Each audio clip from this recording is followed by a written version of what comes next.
확진자가 400명대를 오르내리며 감소세를 이어가고 있습니다. 방역당국이 새학기 등교 수업 재개 여부를 검토하기로 한 가운데 백신 접종 계획은 오는 28일 공식 발표됩니다. 바이든 행정부가 북핵 억제는 미국의 사활적 국익과 관련이 있다며 새로운 전략을 수립하겠다고 강조했습니다. 북핵 문제를 두고 처음 나온 입장으로 한미 간 비핵화 공조도 본격화되고 있습니다. 일본군 위안부 피해자들의 배상 판결에 대해 일본 정부가 시정 조치를 요구하며 반발했습니다. 우리 정부는 일본이 상처 치유를 위해 노력해야 한다면서도 정부 차원에선 추가 청구를 하지 않을 것이라고 밝혔습니다. 영업 제한이 조금 완화됐지만 자영업자들이 겪는 어려움은 여전합니다. 심야 시간을 노린 절도 등 범죄에 표적으로 내몰리며 이중고를 겪고 있습니다.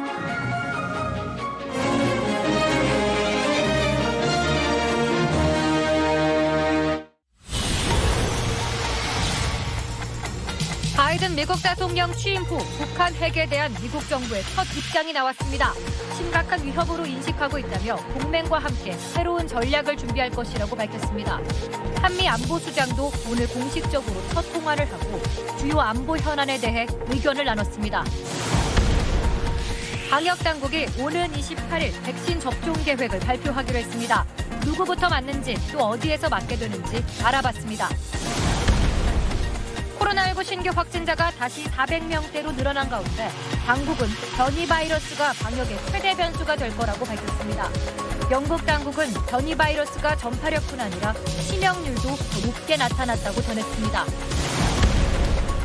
위안부 배상 판결이 확정된 것에 일본 정부가 받아들일 수 없다며 한국 정부가 시정하라는 담화를 발표했습니다. 우리 정부는 일본이 피해자들의 상처 치유를 위해 진정한 노력을 보여야 한다고 밝혔습니다. 보이스피싱 피해액이 지난 2019년 6,300억 원에 달하는 등 해마다 크게 늘고 있습니다.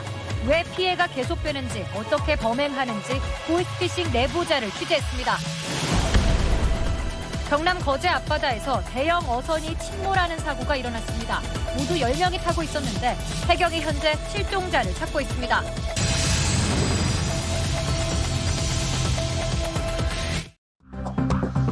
정세균 국무총리의 지시에 따라 교육부가 신학기 등교 수업 검토에 착수했습니다. 학부모들의 돌봄 부담이 가중되고 있는 유치원생과 초등학교 저학년생이 우선 등교 대상이 될 가능성이 큽니다.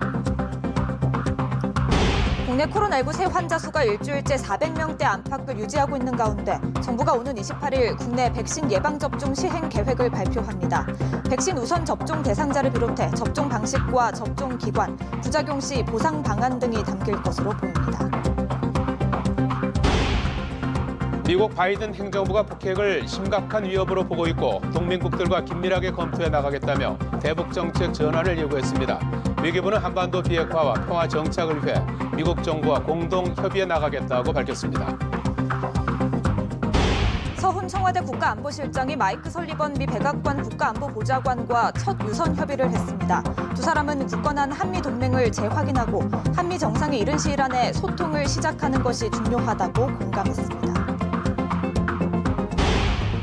전철에서 중학생들이 노인에게 욕설하고 난동을 부린 사건의 파문이 커지고 있습니다. 경찰은 영상 속 가해 학생과 피해 노인을 확인해 조사했지만 만 13세 미성년자라 형사처벌은 어려울 것으로 보입니다. 서울 영등포구 대림동에서 남녀 2명을 살해한 50대 남성이 하루 만인 오늘 오후 3시쯤 경찰에 붙잡혔습니다. 경찰은 중국 동포로 알려진 피의자를 상대로 범행 동기와 경위, 피해자들과 관계 등을 조사하고 있습니다.